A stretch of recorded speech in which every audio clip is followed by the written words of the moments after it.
আসসালামু আলাইকুম। ঘরোয়া পদ্ধতিতে চলেন খুবই সাধারণভাবে ঠান্ডা ঠান্ডা ম্যাঙ্গো লাচ্ছি বানিয়ে খাই, মনটাকে খুশি করি, পেটটাকে ঠান্ডা করি।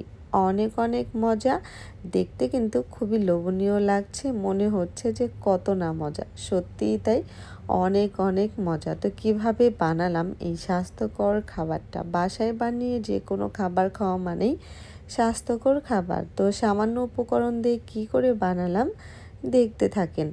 সাধারণতভাবে ম্যাঙ্গো লাচ্ছিতে ম্যাঙ্গো তো লাগবেই, এটা তো 100% শিওর। তো আমি আমটা সুন্দর করে কেটে, এই সাইজের আম মানে পাকা আম আমি 2টা সুন্দর করে কেটে নিলাম। সাথে আমি মিষ্টি যে পরিমাণে খাবো ততটাই চিনি নিয়েছি, আর চিনির অনুযায়ী ডবল পানি দেব। তারপরে সেটাকে জাল করে নেব, জাল করে ঠান্ডা করে নেব।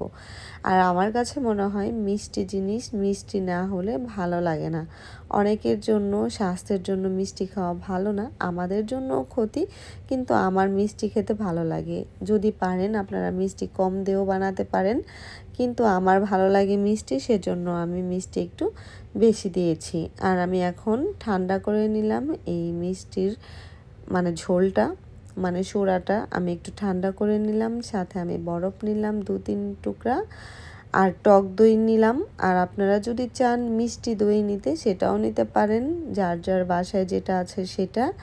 আর সামান্য একটু গুঁড়া দুধ নেব, আর আমগুলো দিয়ে সবগুলো দিয়ে আমি মিক্স করে নেব, তাহলেই কিন্তু হয়ে যাবে খুবই মজার ম্যাঙ্গো লাচ্ছি। এই তো দেখতেই পেলেন, আর কোনো কিছুই অ্যাড করব না, এই সবগুলো মিলিয়ে পরিমাণ মতো দিয়ে আমি মিক্স করে নিয়েছি।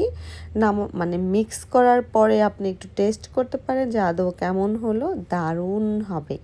লাস্টে গ্লাসে সার্ভ করার সময় আপনি বেশি পরিমাণে ঠান্ডা করার জন্য বরফ দিতে পারেন। আমি সাথে সাথে খাবো দেখে আমি অল্পই দিয়েছি। এই তো হয়ে গিয়েছে মজাদার ম্যাঙ্গো লাচ্ছি। আল্লাহ হাফিজ।